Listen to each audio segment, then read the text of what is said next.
3 दिनको सिक्किम भ्रमणमा रहनुभएकी भारतकी राष्ट्रपति श्रीमती द्रौपदी मुर्मुले 27 मईको दिन गान्तोकको रिज पार्कबाट राज्यका महिलाहरूको निम्ति सुरु गरिएको बस सेवा आमा दिदी बहिनी बस सेवा अर्थात् पिङ्क सिटी रनरको शुभारम्भ गर्नुभयो।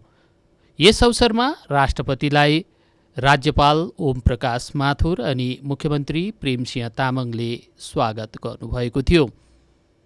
राष्ट्रपतिले झण्डा हल्लाएर 2वटा पिङ्क सिटी रनरलाई बिदा गर्नका साथै यो योजनाको शुभारम्भ गर्नुभयो।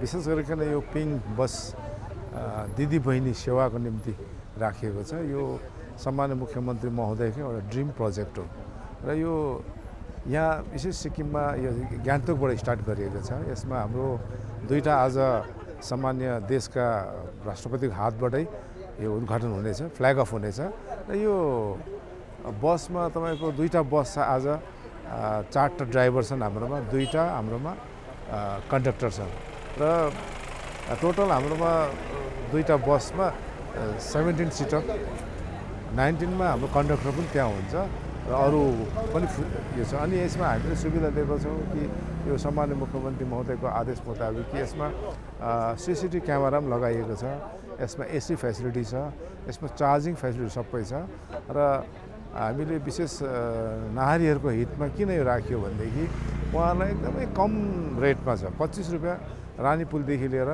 गान्तोक सेक्ट्रीसम्म उहाँहरू जहाँ उत्रे तादोङमा उत्रे पनि देउरालीमा उत्रे पनि सेक्टरमा 25 रुपियाँ मात्रै उहाँलाई एउटा भाडा तोकिएको छ र अब भविष्यमा गएर यो बस हामी बढाउने अझै र यो बसलाई डिमान्ड मुताबिक चाहिँ हामी यो बसलाई अझै डिस्ट्रिक्ट वाइज पनि लाने हामीले सोचेका छौँ। डिमान्ड आउँदैछ।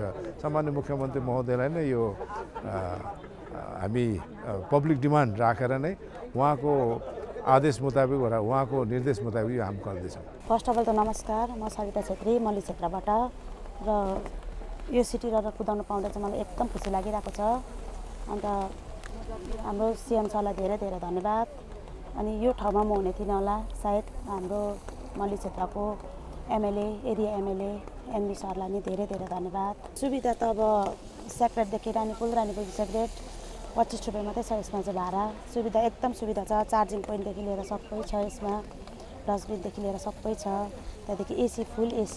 अब ट्याक्सीहरू भन्दा चाहिँ अब धेरै सुविधाजनक हुन्छ जस्तो लाग्छ मलाई चाहिँ। यसका साथै राष्ट्रपतिले 12वटा ग्राम पञ्चायत इकाइहरूलाई स्वच्छता अभियान अन्तर्गत प्रदान गरिएको रिकभरी भ्यानको पनि शुभारम्भ गर्नुभयो, जसमा खण्ड प्रशासन केन्द्र मार्तम नाजिताम ग्राम पञ्चायत, आहुयाङताम ग्राम पञ्चायत, आसामलिङ्जे ग्राम पञ्चायत, नाम्चेबुङ ग्राम पञ्चायत, रोलेप लामातेन ग्राम पञ्चायत, चुम्बुङ ग्राम पञ्चायत, खण्ड प्रशासन केन्द्र कलुक, ताकुथाङ छुचेन ग्राम पञ्चायत, लुवर टिम्बुरबुङ ग्राम पञ्चायत, लामातेन तिङमो ग्राम पञ्चायत, बर्मेक टोकल ग्राम पञ्चायत अनि ही ग्राम पञ्चायत रहेका छन्।